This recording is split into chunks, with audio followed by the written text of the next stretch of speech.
And once again, a short video. Later on, we will be doing the Cuphead live stream. And in the meantime, I thought to myself, oh, let me just plug in my charger. In the meantime, I thought to myself that I'd just show you guys something. So give me a second.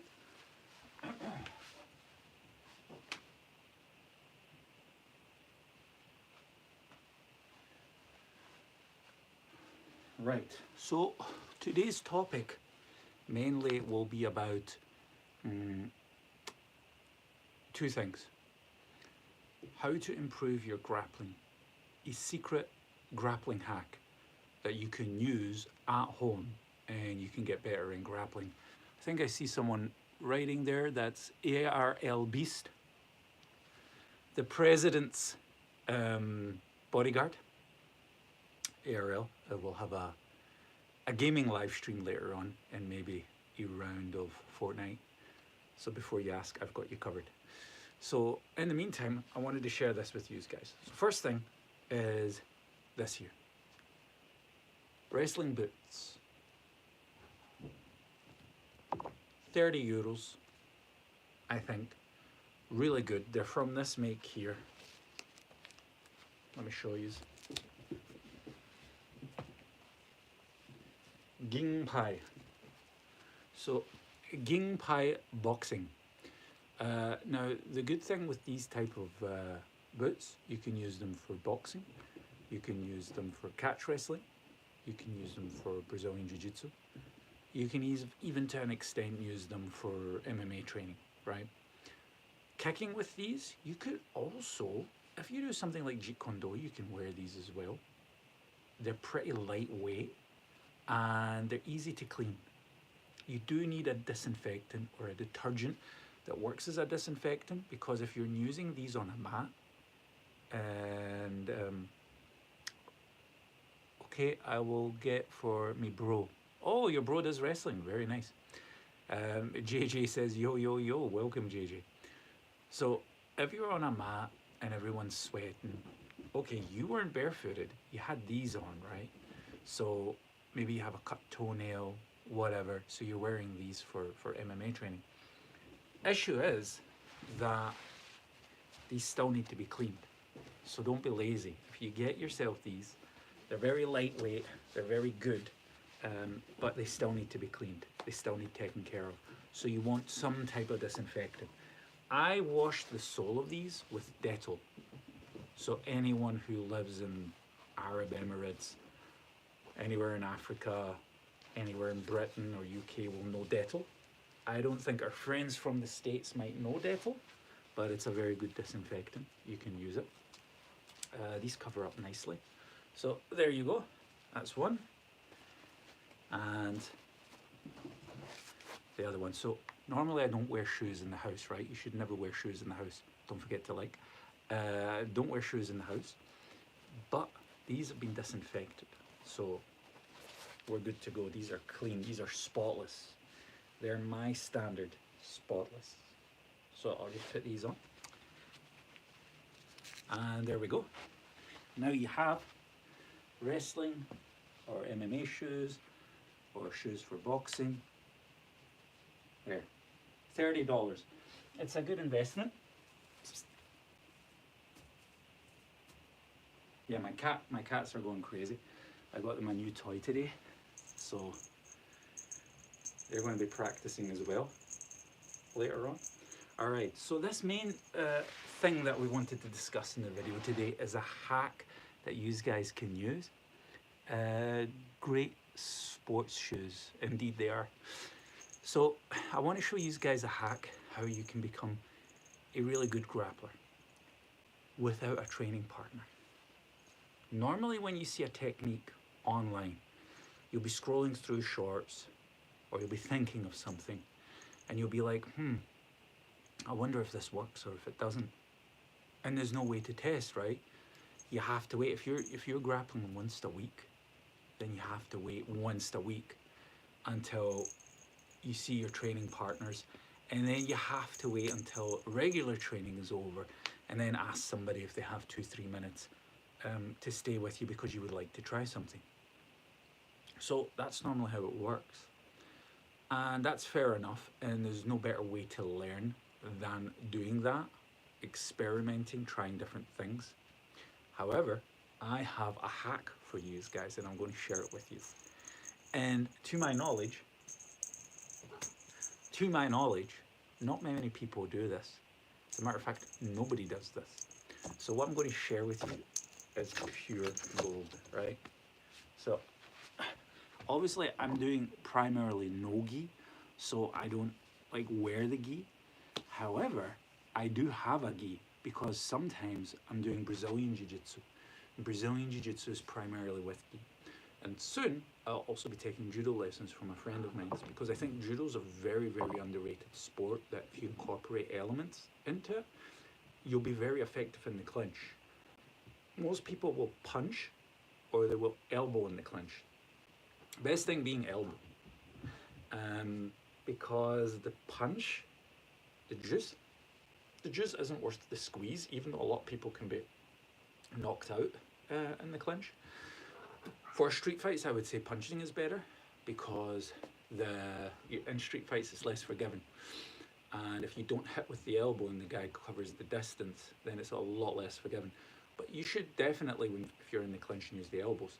However, if you have judo, if you have an element of judo to your game, then you can grab the guy and then flip him over.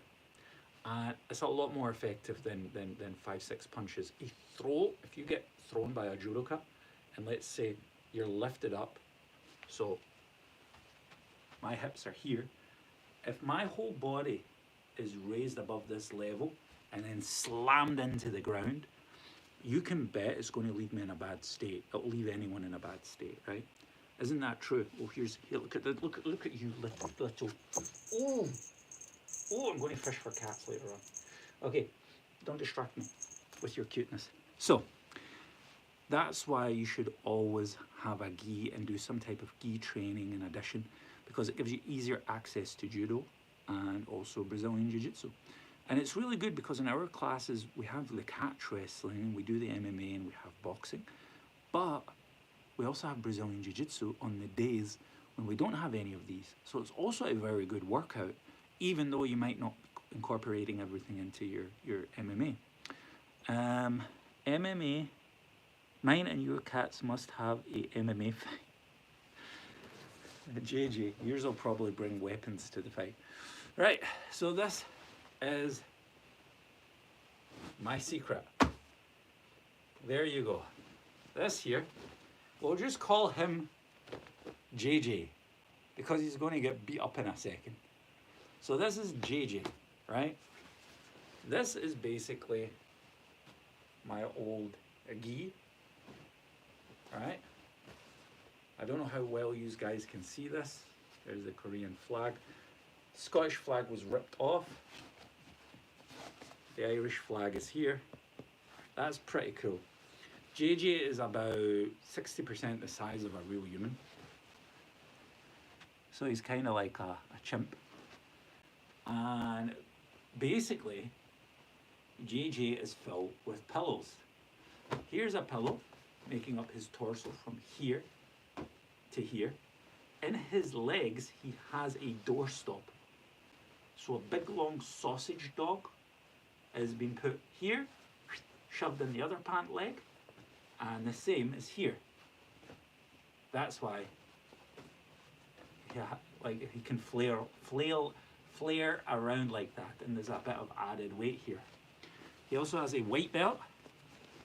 He's a forever white belt. And this guy here is how you get better. I cook for president. I'm going to cook him. All right. Okay. Yeah. Continue cooking. All right. So his weight is oh, I don't want to break my cat's new toy. There you go. Yeah. Go and get it. Yeah. This guy here is great to practice judo throws. So, of course he's not giving any resistance, right? He's fake. He's not a real person. He's like JJ. He doesn't exist. He only exists in our imagination.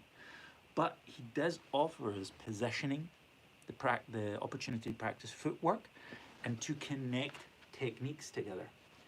So I'll give you an example. Right, so right now, he's in what you would call quad pod. So from here, I could practice. How did that get in there? That's for the hangers, for hanging the curtains. I don't know how that got in there. All right. So let's say I want to practice a slam. Practicing a slam on someone else might be very tough on their backs, might be very tough on their necks. We don't want to consistently do that. So we're going to use JJ here to practice that, right? So he's in the quad pod position. Quad pod is basically he's in the benefit of being able to distribute his weight onto 2 arms and 2 legs. So I'm in a side position, kind of like a reverse knee on belly to the ribs. And now what I'm going to do, I have 2 options. I can think gi, or I can think no gi. So we're just going to mess around. We're going to do no gi first. So in no gi, I'm not going to grab this. I'm not going to grab his pant leg. I'm not going to grab this. I would put my hand here, right, in the inner part of his thigh. And here I could practice. For example, if I'm like this, I could practice taking his arm away, then putting my knee into his armpit and bringing him down like that, right? So what's important to know is this is where I have the luxury that I don't have with a partner. I can bang my whole weight down onto his armpit, pull his arm, and if I make a mistake and break his arm, because you don't want to break your friend's arm, right? Let me just throw that out there. That should be common sense or logic. I don't know what the chat's saying because I can't see the chat from here, but I hope they agree with me. So what you do is, if you fall the wrong way and you break his arm, then you can say, okay, I can just do it again. So you don't have to be too careful with him. That's the first benefit. The second, you can practice as much as you want with him. He's not going to complain. That's the second benefit, right? You can break him, and you can practice as long as you want. Also, now I have the luxury of holding in a position that would be a terrible position if this was a catch wrestling match for my training partner, right? I've got my arm literally on the inside of their armpit, and I'm forcing my whole weight down. And what you would do is you would put your leg out like this, and you would drive, using the kinetic force, you would drive your knee in like that, and you would twist his arm. And he's not going to tap, but your colleague would immediately tap, even if you're doing it wrong. So you could build up bad habits by having success with mediocre moves if your training partners are just not feeling good that day, or if they feel a slight twitch, or if they have an injury. They could be tapping out to things that regular people wouldn't tap out to.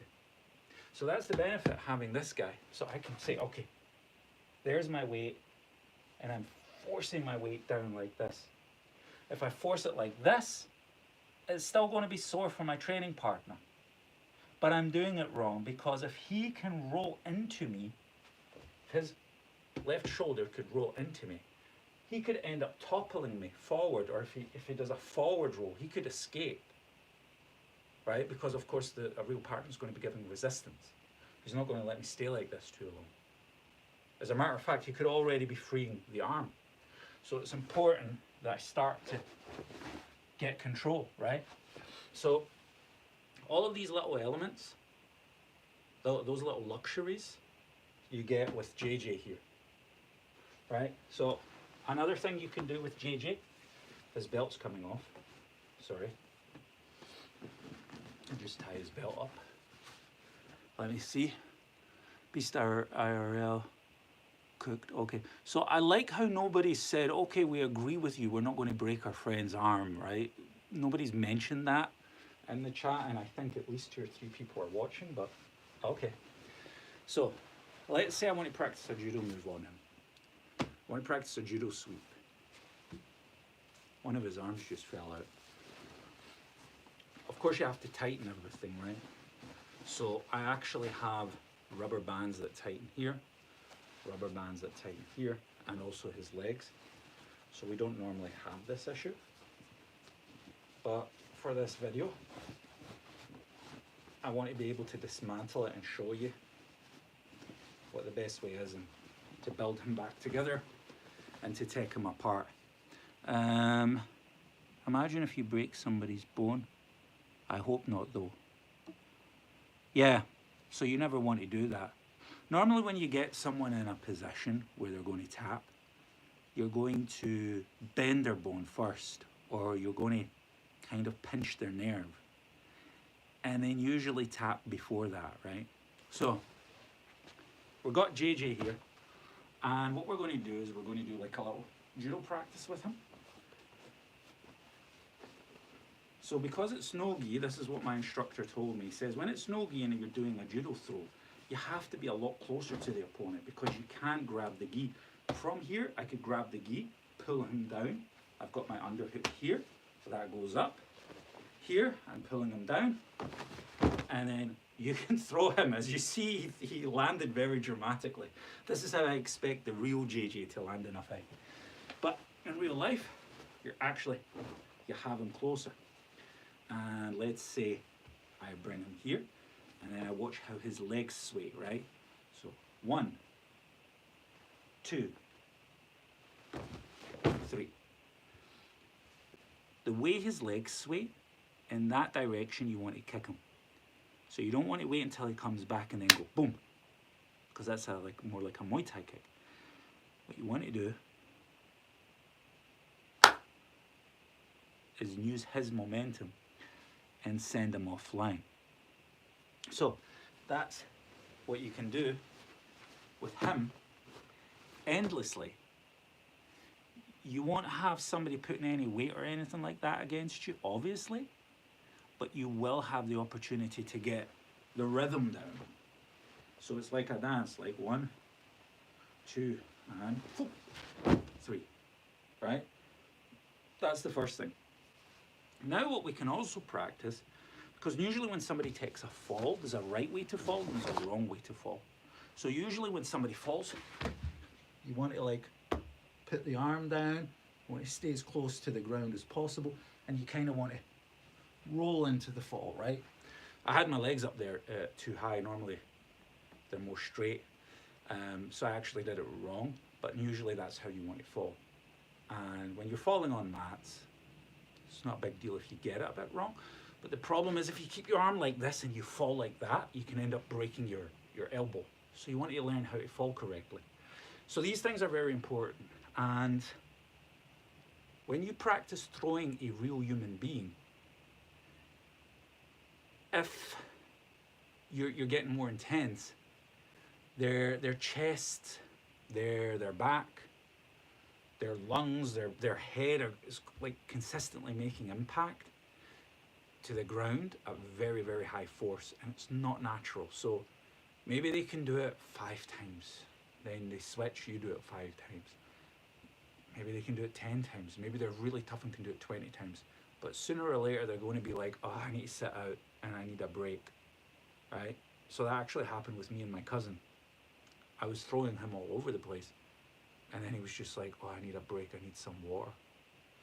What I didn't realize is that the impacts were like slowly taking its toll on his like vision. So you have to be very responsible, right? So very responsible and very respectable. But you don't need to do that with JJ. This JJ.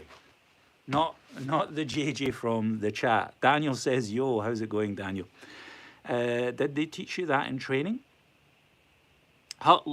Love from Israel. Love back to you, my friends. Hoping and praying for lots of peace in Israel. Israel and the Middle East hopefully will come together and love will prosper. I know that's funny saying that, even though this is like showing martial arts and how to break people's arms, but yeah, you get the drift. Tel Aviv, is it Tel Aviv that you're in? Beast IRL says, did they teach you that in training? Yeah, so one of the first major things you should be learning if you're doing a grappling sport is falling properly. In MMA, they don't actually teach that, right? Because MMA is mixed martial arts, so usually people are coming from different backgrounds of martial arts and coming together. And usually they'll assume you understand what it means to keep your guard up, for example, if you've done a bit of boxing, what it means to like, you know, make sure that you're not like this because you're going to get hit. And they'll also assume that you know how to fall, but a lot of MMA fighters don't actually know how to fall properly. They actually sprain their wrists and ankles and stuff like that. So yeah, it's very important to learn how to fall, and the best people who can teach you how to fall are judokas. So anyone who knows somebody who does judo, go and ask them, tell them, hey, can you teach me how to fall?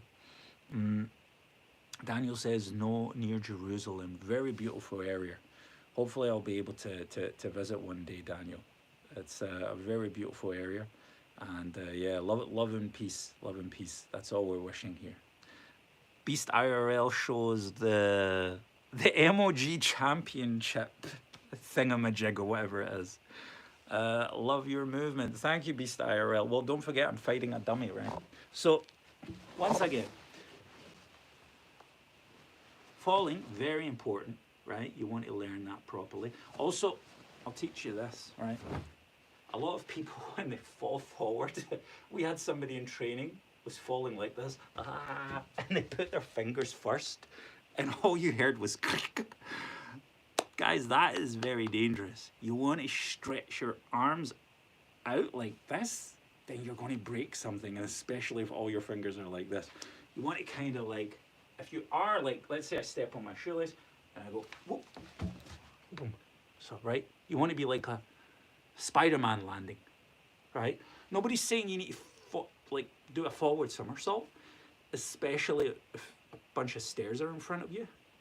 But you don't want to be like flaying about with your fingers open, because that's how you're going to break your arm. So if you guys know people that do judo, go to them and ask them to teach you how to fall. Right, so now we're getting back to JJ. Oh, Mickey Mouse, as JJ would say. Right, so we've got JJ here, our dummy. So we're going to teach him how to fall, or rather he knows how to fall. So we've got him here, we've got him for the back, and what I'm going to do now is, we can do any type of technique, right? The technique's not that important. The idea is chaining things together, and that's what a dummy is good for. So let's say he's heavier than me, right? So now I have to get creative. Boom, boom. So I've put him into what you would call like a referee position. So now he's here. So if I do that in real life with someone, I can practice it maybe 10 times in a row. But sooner or later they keep landing, and you know the impact to the ground is going to get to them. With this guy, I can do it like 30 or 40 times. He's not going to have an issue with it, right?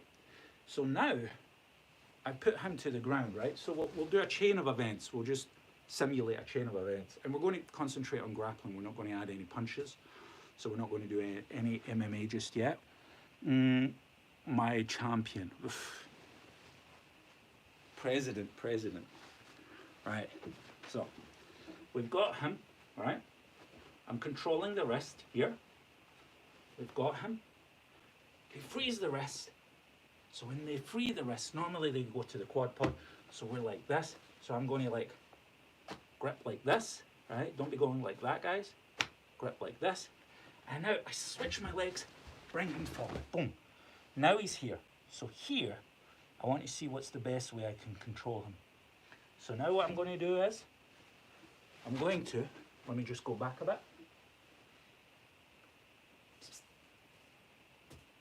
I've got him here.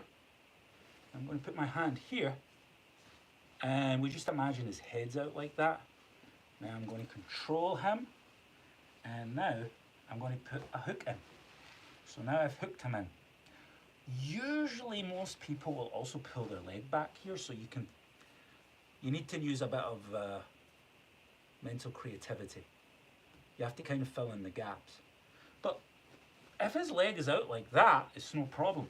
What we can do is we can push the weight down. We'll make everything nice and snug here. We push the weight down, we grab his leg, and we start pulling his leg upwards. Right? So if this was a real leg, you might think, well, he can kick out. Yeah, if we grab the thigh, and the thigh's kind of here, but we can scoop in from the thigh. Here, I don't know if you guys can see it or hear it, right? We can close here. So he's doing like a split, right? A banana split. So we've got him here. That's very painful. If he does yoga, he might be okay with this. So we would need to use our shoulder to press on his head and try and get him to tap. Or we grab his foot. His foot is harder, it's harder for him to kick out. Here it would be harder for him to kick out, that's why we have to close. But here, it's easier, and we can pull his foot in a direction that feels unnatural to him. So imagine pulling somebody's foot. That's basically equivalent. Like, I'm here, he's on top of me, I'm trying to protect myself. Now he's pulling my foot like this, in that direction, right? So now what we've done is we've chained two events together. Stand up, we've slammed him into the ground, then we've controlled him, and then we're starting to work on pulling his limbs apart. So it's actually three events. The problem with this though, if you're training with this guy consistently, then it can make you insensitive. So this is just a supplementary training, right? God forbid COVID hits again, then we have something to work with. We have a training partner to work with. But if COVID doesn't hit again, then we definitely want to go to training, because that's where you're going to get the most benefit. That's where you're going to learn the most. This guy's just supplementary training. And he can make you insensitive if you've trained with him too much. Because you can, it's called cranking. So you can crank the submissions. And I'll give you an example. Let me just see. Fortnite Edit says, you're going to play Fortnite today. I'm going to play Cuphead later on. So you can watch Cuphead. So, let's say I'm going to do a double wrist lock. If you do Brazilian Jiu-Jitsu, you know it as Kimura. If you do Judo, you'll know it as Kimura as well. But it's actually originally known as a double wrist lock. It wasn't invented by Brazilian Jiu-Jitsu, I just want to point that out. So let's say he's on top of me. Boom, right? So we're simulating this, right? So of course you have to use your imagination. So he's brought me down to the ground, right? So now what I want to do is I want to make sure that I have the opportunity to get out and get up as soon as possible, because staying on your back, you want to train on your back, but you don't want to stay there in a real fight, because his body weight is already giving him an advantage. So you don't want to stay on the ground indefinitely. Josh says, hey Karim, how are you? I'm not doing too good because I got man flu. What is a man flu? Is there such thing as a man flu? Or did you mean I've got the flu, man? Well, either way, Josh, I hope you recuperate soon, man. I'm sorry to hear that. Soup, tea, hot water bottles, and keep yourself wrapped up. And hopefully you'll get healthy soon. Just a quick reminder, shout out to Josh, guys. Send him your prayers. Hopefully he'll recuperate soon. A quick reminder, we're going to have a Cuphead stream later on. It's basically a real bad cold. Oh, okay. I feel you, my dude. touch on wood. Well, it's not wooden floor, it's a carpet and then it's wood, but yeah, touch on wood. You get healthy soon. So let's say he's taking me down, right? So here's another thing. Here's cranking submissions, right? So his arm is out like this, right? JJ's arm is out like this. So now what I want to do is I want to snap basically this part of his body in two. So what I would do is I would use the double wrist lock. So the double wrist lock, I use this for leverage, right? This one goes in here and here, right? Boom, right? Slaps me back in the face. I'm like, hey, boom. This holds his arm. You keep it all nice and tight so he can't escape. And then you close, right? You don't grab like this or like that or like this or like a spider. Boom, right? You keep this. And then what you can do is you can practice slowly turning this in, right? So if I'm already here, all of that, his rotator cuff is already snapped in half, right? So when you're practicing with this guy, make sure you're also doing it slow. Don't race it, don't rush it. Because then when you have a real training partner and you think he's just like JJ and you don't like him just like we don't like JJ, then you're going to go, and then the poor guy is like going to be out for 6 months, right? So you don't want to do that. You want to take it easy. Your training partner is the biggest commodity you have in grappling, MMA, and boxing. It's the most important thing apart from your own safety. Is your training partner's safety.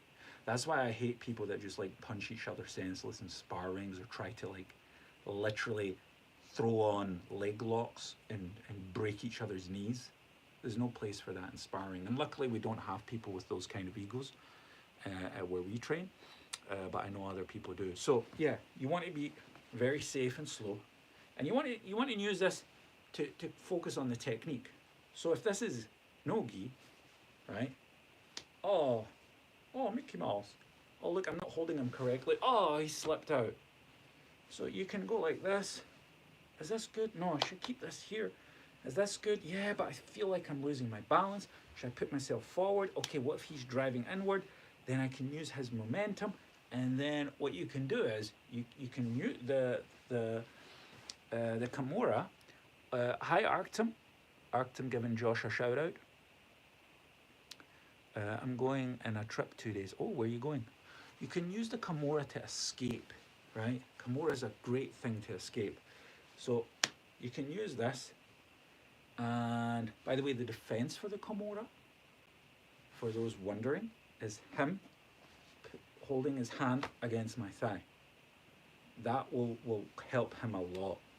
So if he can keep his hand here, or if it's gi, he can hold his own gi, then that can help him a lot. Then it might take a while for me to kind of jerk it out, but you don't want to hurt your opponent, even if it's catch wrestling, and the main thing is to hurt the guy first so that you can manipulate him into position. You still don't want to do it unnecessarily.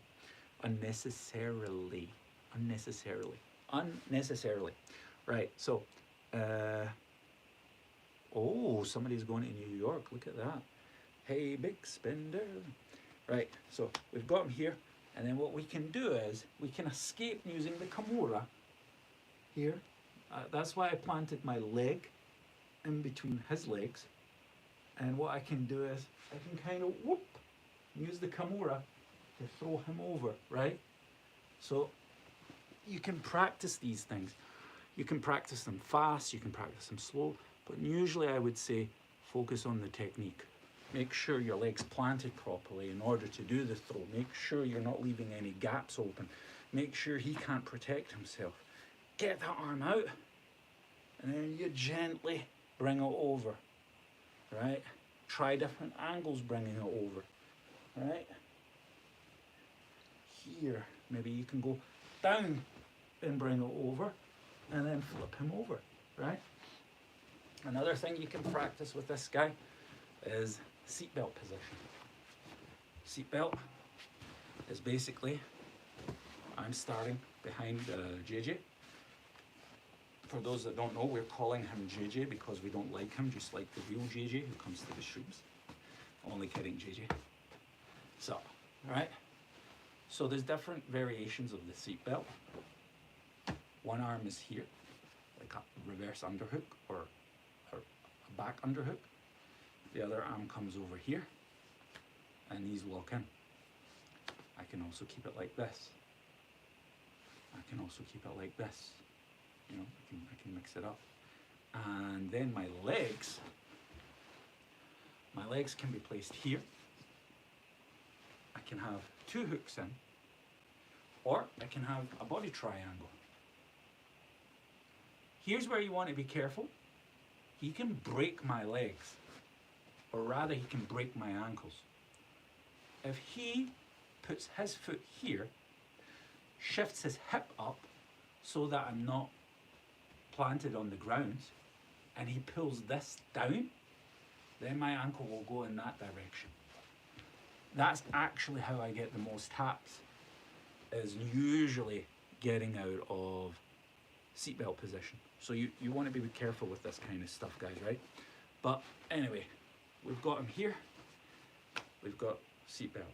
So now, normally when you're in a seatbelt position, you're playing back and forward because you're trying to either get the rear naked choke or a neck crank, a nose crank, a chin crank. If it's catch wrestling, if there's a gentleman's agreement, maybe you could be doing the neck crank with a shoulder crank or a armbar. Josh, just going to make myself hot chocolate. Oh, want one anyone, very nice. Enjoy. Take sugar or sweetener. I'm good, Josh. Sweet enough, sweet enough. Thank you very much. All right, so here's where you would try. We imagine he has a neck, so we're going to give him this part here. And we imagine we want to go here, grab his neck, and then you have a couple of options. So you can take this and pull it into his Adam's apple, or you can go for the classic rear naked choke. And the rear naked choke, by the way, guys, somebody was trying this on me for like 3 minutes and they weren't getting it. And they kept going like that. And I was like, no, push your weight forward. And then he was going like this. And I says, no, forward. And then he went like this. And then he got the tap. So you've got this in here, right? And here, that here, this goes here. Or you can kind of like use it to leverage down. I do that sometimes. But if the guy's too sweaty, I'll just bring him real close and then bring him down. And then sometimes what I like to do, if I'm lying on my side, I will press my heel into his stomach. It makes breathing all that harder. It's like, you know, you've got here and you've got him here. And then after a while he's like, and then what you can also do, if you're like really mean and nasty, if he rips his chin out, if he gets his chin out, and you can get him here, and you can bring that forward, bring him here, and just let your weight on him. If you're heavier than him, put him through hell. You cannot try that on your younger brothers. No, I'm only kidding. Don't. Oh yeah, coffee with it is banging. Okie dokie, a hot chocolate with sweetener coming right up. Look at that. What did you just do? Huh? What are you doing, Chiba? And then, if you want, you can take your cat like this, right? Watch this. You take him like this. You take him like that. And you go. Mwah. No. No, you're going to embarrass me in front of IRL. Mwah. All right. So, Ice says, "Hey bro, how's it going, Ice? Oh, a cat. Yeah, I have 2 of them running around like crazy. Leave Kareem's cat, leave me alone. Yeah, he's probably thinking that to himself. Iced said, good. Good to hear, good to hear. Iced coffee, Josh. Iced's name just made me think of something. Iced coffee, you could try that, but you'll need to wait until you're a bit healthier. So yeah, this is what you use this guy for, right? He's very easy to build. You can use a pillow, and then you can use one of these, which you would normally put in front of the door. And then you can practice. Also, you can do wrestling moves with him. So let's say he's in this position. So he's basically sitting forward, facing that direction. You could put here, right? Eating lunch, I like cheese, moldy, bro. enjoy, enjoy. You can put here, right? So you've got here. So his head's there. This is a bit of a dangerous move though. You want to keep this tight in his armpits, and then you want to bring that forward, just to get the movement down, and then practice different ways.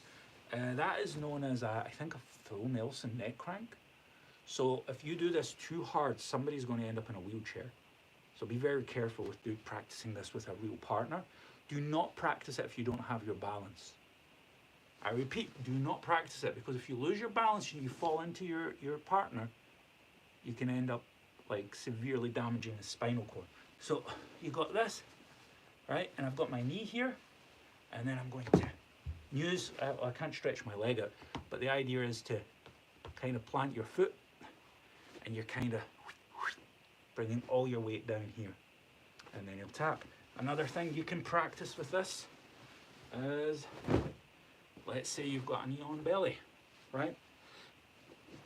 So knee on belly is like that, right? I used to thought it was called neon, as in the lights, neon lights. It's actually knee on belly. I was so stupid. Anyway, so you've got the knee on belly here, and you want to practice different ways to make him tap. So you've got the leg stretched out, all your weight is going down on his stomach. Let's say he wants to go here, or he's trying to like grab this. So what you can do is you can like grab his hand.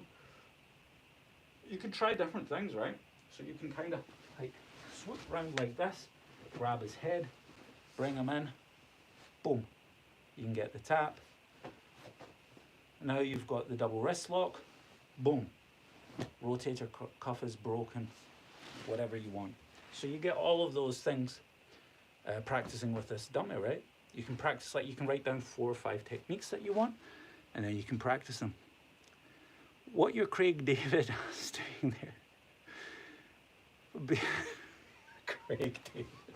Craig David. So I'm showing them my thing that I built. It's called Raha, and basically we take Raha and we go bats, bats. That's what we do. So anytime we've got a little bit of hate. So basically that's the best way. Oh, misanthropy. Let me know tomorrow if you have time. I want to bring you your presents, your Christmas presents. So these are the benefits. Once again, I'm going to summarize this. You use your gi, right? You put a big pillow in there, and then you put this floppy guy. Oh, that was actually pretty soft. You put him so that you have arms. You put one so you have legs. You wrap up the legs at the bottom so it doesn't fall out. And then you can practice your stand-up, right? So you're practicing your stand-up. So you've got him here, and you bring him forward, boom, and then you've got, you know, your leg sweeps and whatnot. Then what you can do is you can practice weight distribution or weight pinpointing. So like in wrestling, you've got, you know, you're pushing that foot in.